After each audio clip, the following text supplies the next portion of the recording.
Hey guys, welcome to Neat Movie News. My name is Dean Thomas. His name is Dean. We like Dean. And it is officially February, which means it's time to look forward to the month of February and the movies that both I'm most excited for and the movies I think you should be most excited for the month of February. And we're in that time of year where there's not a lot of great movies coming out. Movie studios normally want to save their big, giant blockbusters for the summer, and they want to save their really great sort of, we think this has got Oscars potential for, October, November, December. So right now, the kind of the January, February months, you get a couple gems here and there but for the most part, it's a pretty rough time for going to the movies. It was hard to come up with even just 3 to make my list of the movies that I think we should be looking forward to most this month. I almost went with Jordan Peele's horror movie Get Out because I'm hearing really great things and the trailers was very interesting. But because it's a horror movie, I have a hard time getting really excited for horror movies. So instead, I went with Matt Damon because it's Matt Damon and it's him in The Great Wall.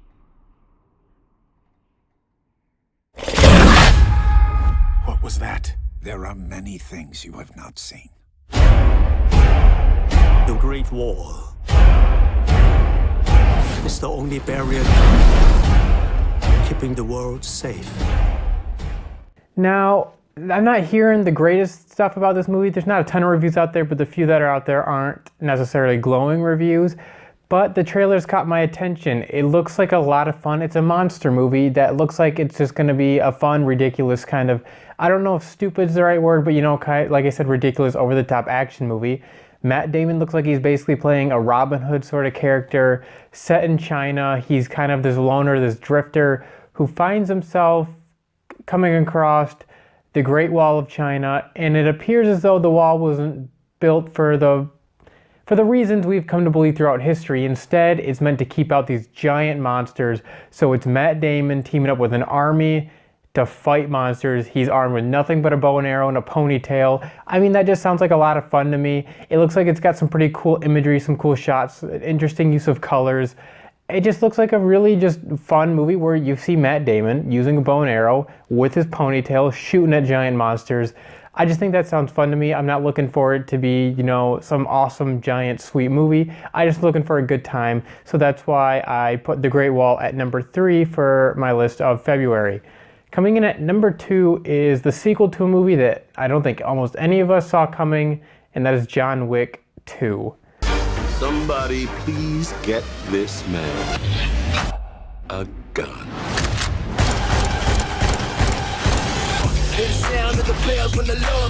You stabbed the devil in the back. To him, this isn't vengeance. This is justice. Keanu Reeves is not the greatest actor in the world, let's be honest with ourselves, but for whatever reason, he nails John Wick. It's such a simple role, it doesn't require a lot of dialogue, nothing like that. All it requires is some awesome action and tons of headshots. The first John Wick movie had some incredible action that did things with guns that we hadn't really seen. They went so far over the top. You could tell they spent a lot of time within the stunt work and the training with these guns, and it had such a good hook, that first John Wick movie, you didn't need some giant, big, convoluted story. No, you needed that he was once a hitman and you killed his dog that his dead wife left behind for him.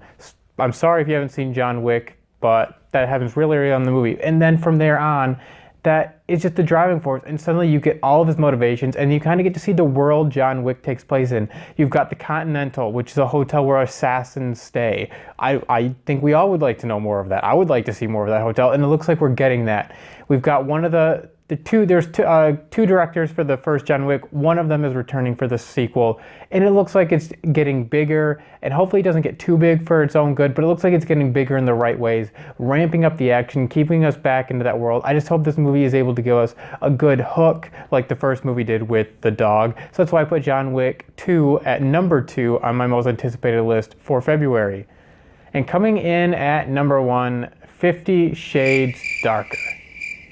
Not a chance. I wouldn't even go to that movie if you paid me to see that movie. No, coming at number 1 is Lego Batman.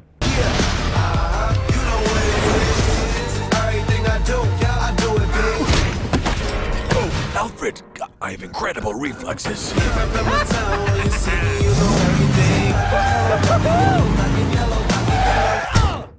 Oh my goodness, I am so sorry.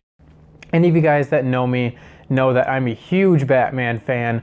And let's be honest, the Lego movie was awesome, and Batman stole the show, or at least in my personal opinion, he stole the show because the Lego movie had such fun with what Batman is really as a character, but still kept him cool and kept him as like, yes, Batman is still, he's crazy in this world, but he's still really cool. Everything I've seen from the Lego Batman movie, and they've been showing us a lot, which I've been avoiding because they're way over marketing this thing, to be honest with you. But from the things that I have decided to watch, it has been so funny. It seems like they know exactly what they're going for. They know exactly what Batman is, and they're having a lot of fun with it without it being like, you know, like throwing real good jabs at Batman fans or anything like that. No, this isn't like a roast or anything. They're just having fun with what Batman truly is.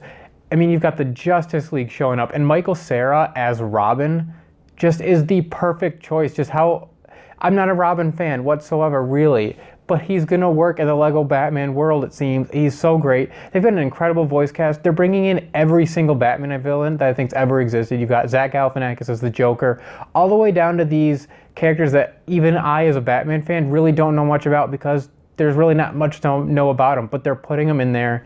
And the animation is so cool. The Lego movie, the way they did that animation to make it look like Legos was awesome. They're doing the same thing with this movie. Will Arnett is the greatest voice for this sort of role because it's so over the top, that dark, gravelly voice, that it's just funny to listen to.